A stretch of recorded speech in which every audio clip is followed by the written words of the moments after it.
अखंड मंडलाकारं व्याप्तेन चराचरं तत्पदमदर्शितं तस्मै श्री गुरुवे नमः। तस्मै श्री गुरुवे नमः। गुरुर्ब्रह्मा गुरुर्विष्णु गुरुर्देवो महेश्वरः गुरुर्साक्षात् परब्रह्म तस्मै श्री गुरुवे नमः। तस्मै श्री गुरुवे नमः। एकं नित्यं विमलयचलं सर्वधी साक्षीभूतं भावातीतं त्रिगुणरहितं सद्गुरु त्वां नमः। वन्दे बोधमयं नित्यं श्री सद्गुरुदेव महाराज की जय। श्री सच्चिदानंद भगवान की जय। सियावर रामचंद्र की जय। पवन सुत हनुमान जी महाराज की जय। उमापति महादेव की जय। जगत जननी अम्बे मैया की जय। वृंदावन बिहारी लाल की जय। साचे दरबार की जय। सत्य सनातन धर्म की जय। बोलिए प्रेम से सब संतों की जय।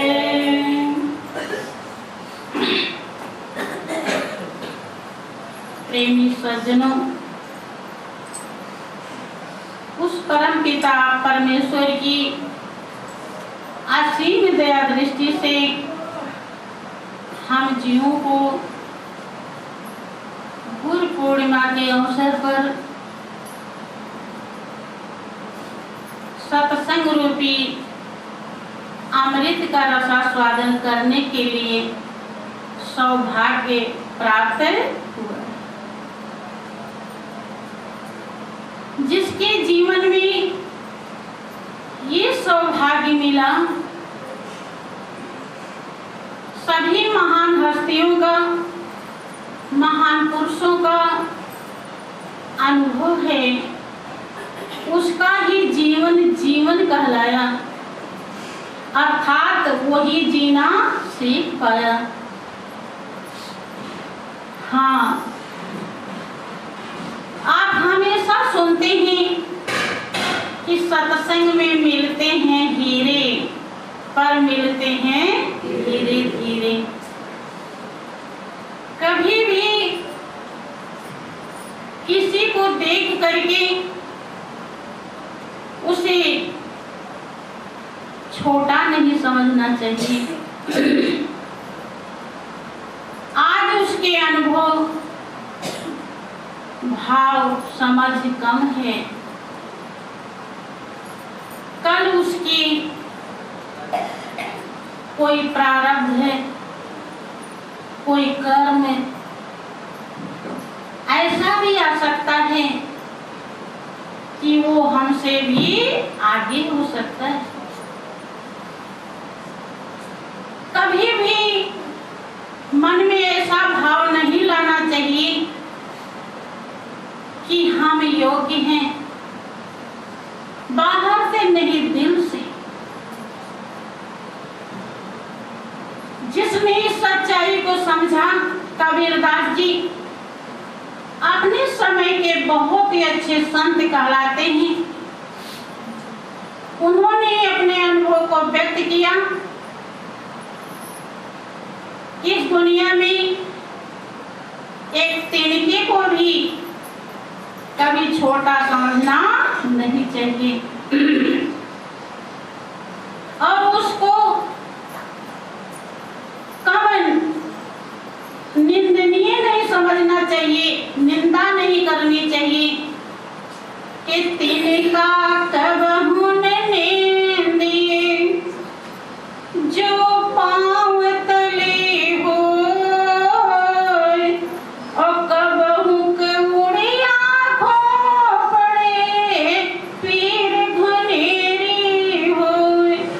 कि तिनका की भी कभी निंदा नहीं करनी चाहिए जो आपके पैरों से कुचला जाता है। उसमें भी ऐसी पावर है, ताकत है कि अगर उड़ करके आंख में पड़ गया तो इतनी बड़ी आलीशान काया को बैठा देगी नीचे, आप आगे नहीं जा सकते। कहने का अर्थ ये है कि हम अपने जीवन की कीमत को, जीवन की सच्चाई को गुरु की कृपा से, गुरु की दया से ही समझ पाते हैं।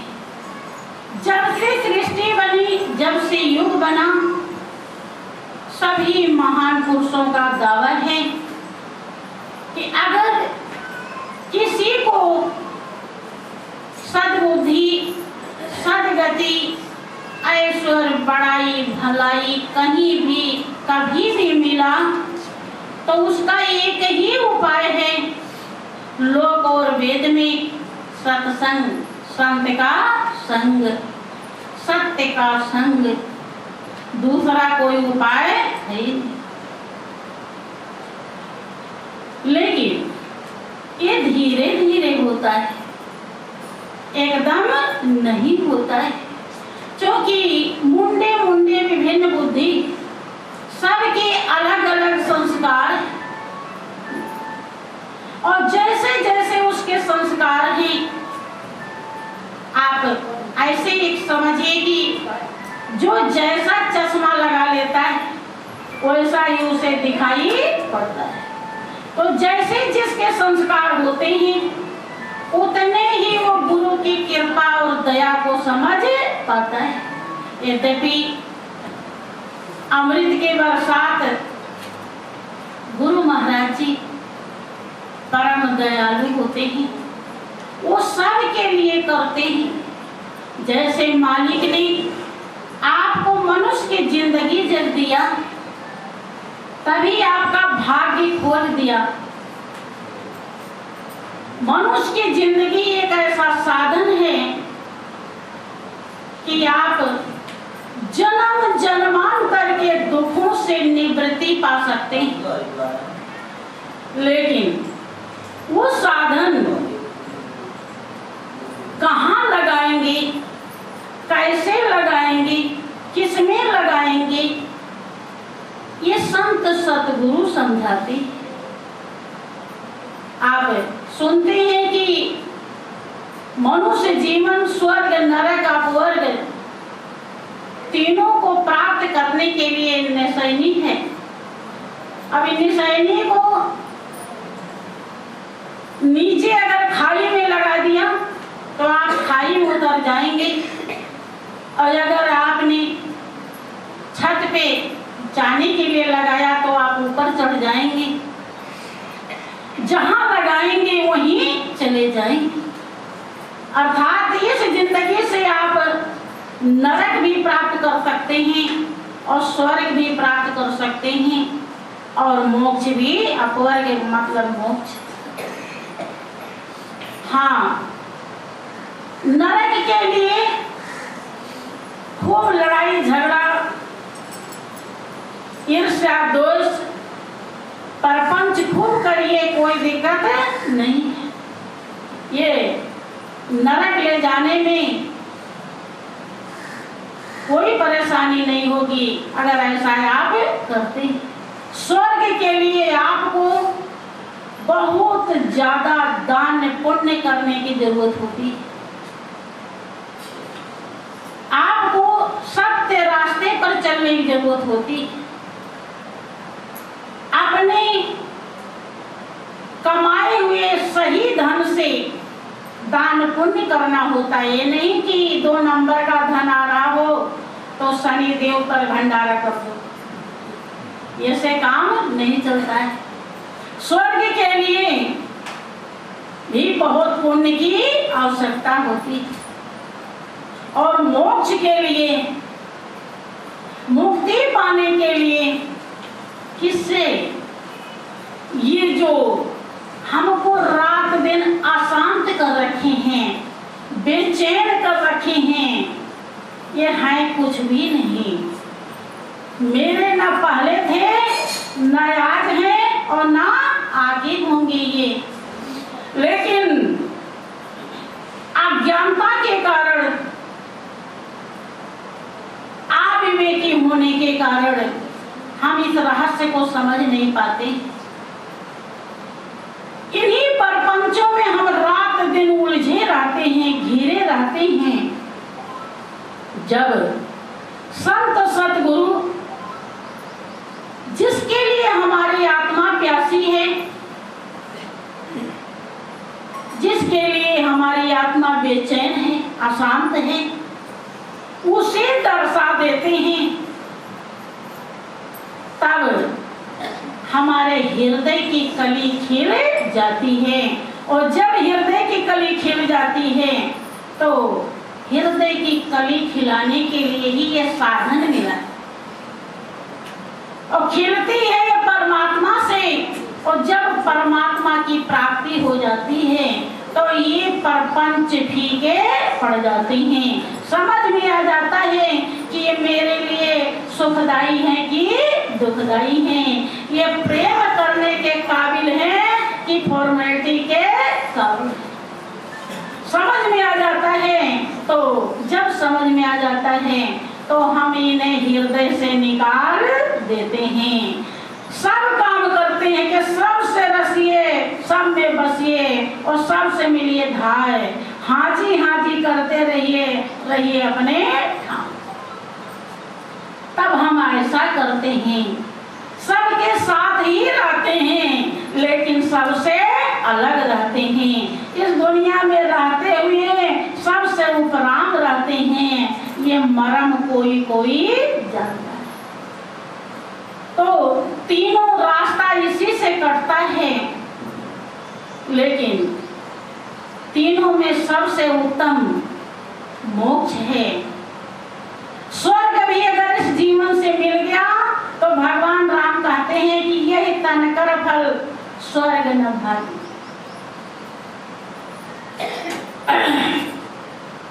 अगर मनुष्य की जिंदगी मिल गई तो स्वर्ग का सुख भी थोड़ा है और अंत में दुखदाई है। नर तन पाए विषय मन देहि और पलट सुधारते सठ विषय। मनुष्य की जिंदगी परमात्मा को प्राप्त करने के लिए ये जीवन केवल केवल केवल ईश्वर की प्राप्ति के लिए मिला है, क्योंकि ये एक ऐसी जिंदगी है जो रोने के साथ साथ हंसती है, जो भोग यौन और कर्म यौन दोनों है, जिसके कंधे पर मालिक ने दो काम सौंपा है, पेट का धंधा और हरि का भजन। हरि का भजन इसी जिंदगी में कर सकते हैं, और भजन का मतलब होता है हरदम याद आना। अगर है शौक मिलने का तो हर दम लो लगाता जा, हर दम, दम माने श्वास, हर दम में हम लो तभी लगा पाएंगे जब दम में कैसे मालिक विराजमान है, कैसे उसका नाम रम रहा है और कैसे नाम के चिंतन से वो नजर आ जाता है। जब इसका ज्ञान होगा, इसका बोध होगा, तभी हम लो लगा सकते हैं। अगर ये अनुभव नहीं हुआ, बाहर पूजा पाठ है लोक रीत के द्वारा तो हर कोई करता है, इससे शुभ कर्म होता है, हमारी आत्मा की प्यास नहीं बुझती। आत्मा की प्यास बुझती है परमात्मा से, और परमात्मा का ज्ञान जब तक सच्चे संत नहीं मिलते, आज तक किसी को हुआ ही नहीं। जब सच्चे संत मिलते हैं तभी होता है, और होने के बाद भी अगर आपने परख नहीं कर पाई, क्योंकि बंधु पुण्य पुंज बिन मिले न संता, जब तक पुण्य का ढेर इकट्ठा नहीं होता तब तक आपको संत का शरण नहीं मिलता।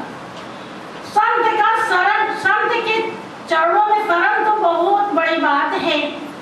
आप चरणों में आ गए और ज्ञान ध्यान के लिए आपने विनती किया, आपको ज्ञान मिल गया। ज्ञान यद्यपि तीनों लोक से बड़ी दौलत और सच्चाई है और वही अपनी। जिस किसी की प्यास बुझी है उसी से बुझी है, लेकिन हीरे की परख जौहरी करता है। जब तक अगर आप पारखू नहीं हैं तो ज्ञान पाने के बाद भी आप उसे संभाल नहीं पाते। आप सभी लोगों का अनुभव होगा, जब से ज्ञान मिला कुछ ही लोग ऐसे हैं कि जो तुरंत ही उसे संभाल। हमने देखा है कि कुछ लोगों को ज्ञान पाते ही उन्हें रोना आ जाता है, वो तड़प उठते हैं। उनके भाव पूरे फूल की तरह उनके जीवन को खिला देते हैं। उनकी आत्मा तुरंत ही जागृत हो जाती है, विकारों से अलग हो जाती है और समझ लेती है कि जो मेरा अपना था आज मिल गया। लेकिन ऐसा कोई बिरले होता है। बहुत समय बीत जाता है, कुछ तो 2 साल बीत गया तब शुरू हुए, कुछ 4 साल बीत गया तब शुरू हुए, कुछ 5 साल बीत गया तब शुरू हुए, कुछ 10 साल बीत गया तब ध्यान सुमिरन सही से करना नहीं तो करते ही नहीं। जबकि वो इतना कीमती है कि ब्रह्मानंद संत जन पल में सब भव बंधन तारे। जान पाते ही आप 84 लाख योनि से छुटकारा पा जाते हैं। और कितने भी आप पूजा कर लीजिए, उस पूजा से मालिक परमात्मा क्या है, उसका स्वरूप क्या है, कैसे वो रोम रोम में रम रहा है, कैसे वो चींटी के अंदर भी है, कैसे भी वो हाथी के अंदर है, क्या उसका स्वरूप है, पूजा करने वाला पुजारी भी नहीं जान पाता। जब उसे यही नहीं पता परमात्मा का स्वरूप क्या है तो अनुभव कैसे करेगा, दीदार कैसे करेगा, दर्शन कैसे करेगा। और जब तक दर्शन नहीं होता भाइयों बहनों, इतनी बड़ी जो काया है हमारी, इस काया में काया का जो निर्माण हुआ है 5 तत्वों से हुआ है। इसमें हड्डी मांस चमड़ा खून पसीना जो कुछ भी है सब अपवित्र है। एक ही शक्ति इसके अंदर बैठी है जो पावन है, जो पवित्र है। उस शक्ति का जब तक हमें दर्शन नहीं होता, अनुभव नहीं होता, पहचान नहीं होता, तब तक हमारा जीवन पवित्र नहीं। और उसका अनुभव कराने वाले संत सद्गुरु होते हैं। और जब उसका अनुभव हो जाता है, दर्शन हो जाता है, उसी घड़ी हम 84 लाख योनि से छुटकारा पा जाते हैं। और नहीं तो जो भी हम पूजा पाठ करते हैं शुभ कर्म है, उसे सही में पूजा नहीं कहा जाता। क्योंकि पूजा तब होगी जब हमारा इष्ट देव हमारे सामने होगा। फोटो या मूर्ति को हम इष्ट देव मानते हैं, लेकिन फोटो या मूर्ति जिसकी है वो कहाँ है? वो सर्वज्ञ है, सर्वव्यापक है, फोटो या मूर्ति में भी समाया है, लेकिन सबसे ज्यादा वो आपके अंदर विराजमान है। अगर आपने अपने अंदर नहीं पहचान करी तो फोटो या मूर्ति में भी आप उसे देख नहीं सकते। उसे फोटो समझेंगे, मूर्ति समझेंगे कि मंदिर मंदिर मूरत तेरी, और फिर भी न देखी सूरत तेरी। युग बीते ना आई मिलन की पूर्णमासी रे, और दर्शन दो घनश्याम नाथ मेरी अखियाँ। जैसे दर्शन होता है तैसे ही नरक के द्वार, सबसे बड़ा नरक 84 लाख योनियां। अभी थोड़े देर के लिए आपको भेड़ बकरी बना दिया जाए और खूंटे में बांध दिया जाए तब देखिए कैसा लगेगा। जब हम अनुभव तभी कर पाते हैं जब उसी जगह पे अपने को रखते हैं। देखो कोई चीज कोई देख करके कभी हंसने लगता है तो कभी रोने लगता है, क्योंकि अपने को जब वहां पे खड़ा करता है तब उसे वैसा फील होने लगता है। लेकिन भाइयों बहनों, जिस भाई बहन को हमारे वो ब्रह्म ज्ञान मिला है, मेरी अर्जी है कि अगर आज तक नहीं सही से संभाल पाए तो आज से होश में आ जाएं। गुरु पूर्णिमा हमारे जीवन को पूर्ण बनाने के लिए आता है कि जो सत्कर्म हम भूले थे आज तक, वो आज होश दिला दिया जाता है ताकि हम अपने जीवन को सिद्ध कर सकें, रूढ़ बना सकें। इसलिए वो जरूर उस पूंजी को संभाले, क्योंकि सब पूंजी आपकी जिसको हाय हाय करके आप रात दिन बटोर रहे हैं, वो पल भर में छुड़ा ली जाती है और उस पूंजी से आपके हृदय में काम क्रोध मद लोभ अहंकार विकार पैदा होते हैं, जो 84 लाख योनि में दर दर ठोकरें खिलाते हैं। लेकिन गुरुदेव ने जो पूंजी बख्शी है उससे सब विकार ज्ञान अग्नि में जल जाते हैं और हृदय निर्मल हो जाता है। आप यहाँ भी शांति पाते हैं और वहाँ के लिए मालिक में एकाकार हो जाते हैं। इसके लिए भूल ना करें। देखिए भक्त क्या कहता है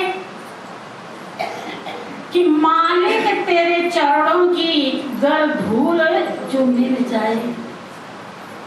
कौन कह रहा है? जिसने समझ लिया कि मालिक ने जो दुनिया बनाई है ये तो सब धोखा है और मालिक ही अपना है, सच्चा है। वही जब कोई नहीं मिला था तो भी वही था साथ में, और जब सब साथ छोड़ देंगे तो वही रहेगा साथ में। वही अपना है और किस तरह से उसको अपना बनाएं। कहते धूल, धूल का मतलब अगर थोड़ा भी भाव पैदा हो जाए कि इतना ही गुरु आज्ञा याद आ जाए कि हमें दोनों टाइम ध्यान करना है, तो ध्यान से मन निर्मल होता है और हमारे संस्कार जो बने नहीं हैं वो बनने लगते हैं। तब गुरु की कृपा और दया हमें समझ में आने लगती है और फिर हम आगे बढ़ने लगते हैं। वो कहता है कि अगर धूल मतलब थोड़ी सी भी बात अगर समझ में आ जाए तो क्या सच कहता हूँ कि मेरी किस्मत ही बदल जाए। अगर क्यों कि थोड़ा अगर हमने मेहनत किया, 1 घंटा आधा घंटा जो भी ध्यान हमने लगाया कि भाव कुभाव अनक आलसहूं और नाम जपत मंगल दिस दसहूं, वो ऐसा पावन नाम है, पावन स्वरूप है। अगर भाव से कुभाव से आलस से चाहे जैसे भी आपने नाम का चिंतन किया है, आप सभी लोगों को मालूम है कि आप लोगों को वो नाम मिला है जिसका सुमिरन करने से कोई भी देवी देवता नहीं बचता कि जिसका सुमिरन ना, वो स्वरूप मिला है कि जिसका दर्शन करने से कोई भी नहीं बचता कि अब इसका दर्शन चूंकि सबका स्वरूप एक ही। जैसे सोना सोना ही रहता है लेकिन जीवर बहुत बन जाते हैं, ऐसे मिट्टी मिट्टी रहती है लेकिन बर्तन बहुत बन जाते हैं, भांत भांत के खिलौने बन जाते हैं लेकिन तब वो मिट्टी ही। भाइयों बहनों, थोड़ी सी अगर दया, क्योंकि आप थोड़ी की दया के काबिल बहुत समय के बाद बन पाते हैं, आपका हृदय पूरी तरह स्वीकार बहुत दिनों के बाद कर पाता है कि जो गुरुदेव ने ज्ञान दिया है वो बहुत ही कीमती है, दुनिया में सबसे उत्तम है, सबसे अच्छा है, अविनाशी है और हमारा है। तब आप उसमें चूकते नहीं, सब काम करते रहते, लेकिन आपको मन में लगा रहता है कि अब हमारे ध्यान का समय हो रहा है, हम ध्यान करेंगे। हम रात में 3 बजे ही उठ जाएंगे, अगर लेट हो गया तो हम ध्यान कैसे कर पाएंगे? और ध्यान नहीं कर पाते हैं तो आपका मन बेचैन रहता है। कब? जब थोड़ी सी धूल मिल जाती है, ज्यादा नहीं, धूल थोड़ी सी, अर्थात थोड़ी सी कृपा के आप काबिल हो जाते हैं। इसीलिए आपको जीवन अर्पण करा के ज्ञान दिया जाता है कि ताकि आप थोड़ा भी शर्म खाएंगे तो कुछ तो आज्ञा निभाएंगे। महापुरुष कहते हैं 2 चीजें होती हैं, डर और शर्म। जिसके अंदर दोनों चीज होता है वो 1 नंबर का इंसान होता है, लेकिन जिसके पास एक ही होता है उसका भी बेड़ा पार हो जाता है, डर हो या शर्म। लेकिन जिसके पास दोनों नहीं होता है वो तो पूरा होता है बेशर्म, वो कभी भी सच्चाई को प्राप्त नहीं कर पाता है। गुरु आज्ञा को, मालिक की दया को तो पैरों से कुचल ही दिया, नहीं समझा कि 84 लाख योनि में से निकाल कर मनुष्य की जिंदगी दिया। कितने भाग्य से जिसके लिए देवता तरसते, जो प्रेम हमसे किया वो देवता से नहीं किया, उसका कदर नहीं समझा। चलो खुदा खास्ता श्री गुरु महाराज जी का सानिध्य मिल गया, अब उनकी आज्ञा का भी अगर उल्लंघन करता है, क्योंकि गुरु आज्ञा ही ऐसा किला है जहाँ काल और माया प्रवेश नहीं करते। अगर उस किले के अंदर आप नहीं रहे तो काल और माया बहुत जन्मों से आपको खाते आए हैं और फिर खाते ही। इसलिए भाइयों बहनों, भक्त का अनुभव है, उसको गौर करें। बोलिए प्रेम से श्री सच्चिदानंद भगवान की।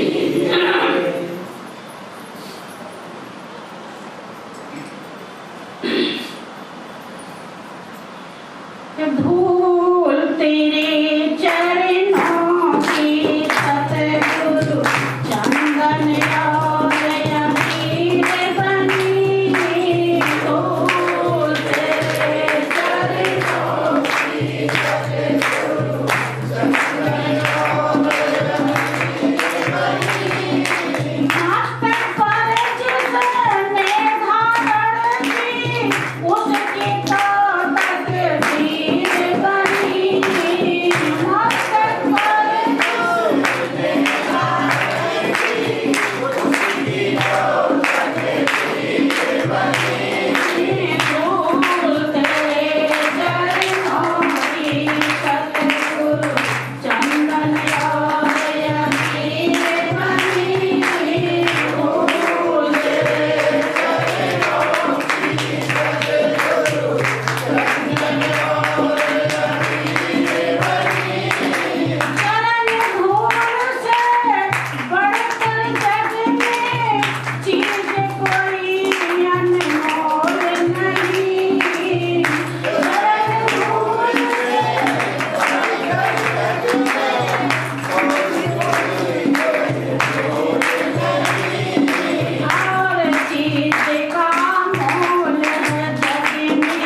करता है।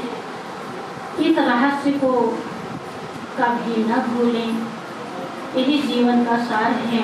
बोलिए प्रेम से श्री सद्गुरुदेव महाराज की जय, सच्चिदानंद भगवान